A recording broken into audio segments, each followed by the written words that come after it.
हरि ओम ओम पुंडरीकाक्षाय नमः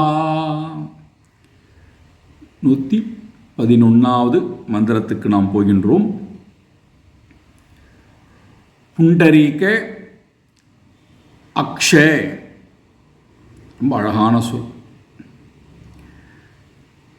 தாமரை மலரை போன்று மலர்ந்திருக்கக்கூடிய கண்களை படைத்தவர் புண்டரீகாட்ச. தாமரை இதழ்கள் எப்படி விரிந்து மிருதுவான தன்மையுடன் மகிழ்ச்சியை கொடுக்கக்கூடியதாய் சூரியனை பார்த்து சிரிப்பதை போன்று மகிழ்ந்து இருக்கின்றதோ, அதே போல இறைவனுடைய கண்கள் எப்பொழுதுமே தாமரை மலரை போல மலர்ந்தே இருக்கின்றது. எந்த கண்கள்? பாஷ்யக்காரர் சொல்றார், ஹிருதயஸ்தம் புண்டரீகம் வியாப்னோதி.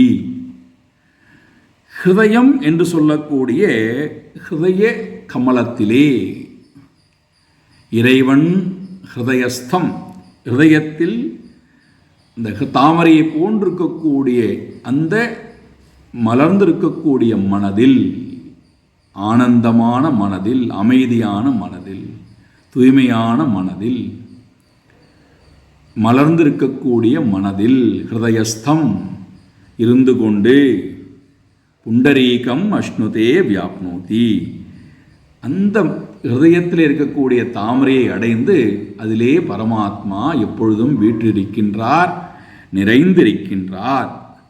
அப்போ நான் இறைவனை என் ஹிருதயத்திலே மலர்ந்திருக்கக்கூடிய தூய்மையான ஹிருதயத்திலே நான் இறைவனை தேடினால் நிச்சயமாக இறைவனை என்னால் என் ஹிருதயத்திலே நிச்சயமாக பார்க்க முடியும்.